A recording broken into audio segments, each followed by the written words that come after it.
আলেমদেরকে, স্বৈরা শাসনের ভিতরে আলেমদেরকে কখনো খুনি বানাবে, কখনো রাজাকার বানাবে, কখনো মৌলবাদ বলবে।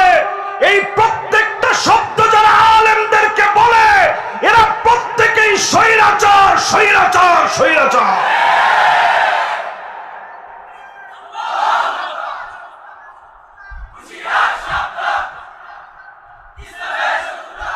স্বৈরাচারের পতন শুধুমাত্র বাংলাদেশে হয়নি না, বাংলাদেশে শুধুমাত্র না, এই দেশ দিয়ে আল্লাহ শুরু করছে। সিরিয়াতেও স্বৈরাচারের পতন হয়েছে, মিশরে অচিরেই পতন ঘটবে, তিউনিসিয়াতে মুসলমানেরা আবার নতুন করে মোড় নিবে, লিবিয়ার ভিতরে আবার নতুন করে বিস্ফোরণ ঘটবে, আরবে একটা বসন্ত হবে, আগামীর পতাকা কালেমার পতাকা হবে, কোন জালেম আটকা দিতে পারবে না, পারবে না, পারবে না।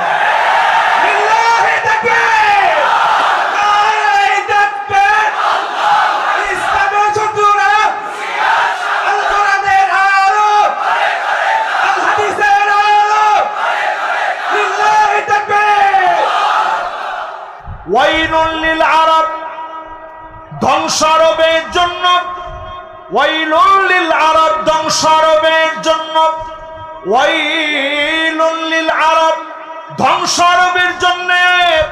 আল্লাহর নবী তিনবার বললেন আরবের জন্য ধ্বংস আসতেছে।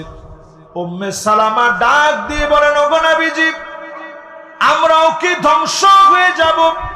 ও ফিনা সালিহুন, আমাদের ভিতরে এত এত নেককার আছে, আমরাও কি ধ্বংস হয়ে যাব?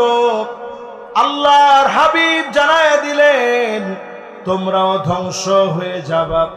ইদা কাসুরাল খাবাস, খারাপি যখন বেড়ে যাবে, পাপাচার যখন বেড়ে যাবে, এই উম্মতকে যিনি পাকড়াও করবেন তিনি কে? খালিদ বিন ওয়ালিদ দাঁড়ায় গেলেন, তিনি খুতবা প্রদান করে বললেন, আমরা জিহাদের জন্য আসছি, আর তারা যুদ্ধ করবে।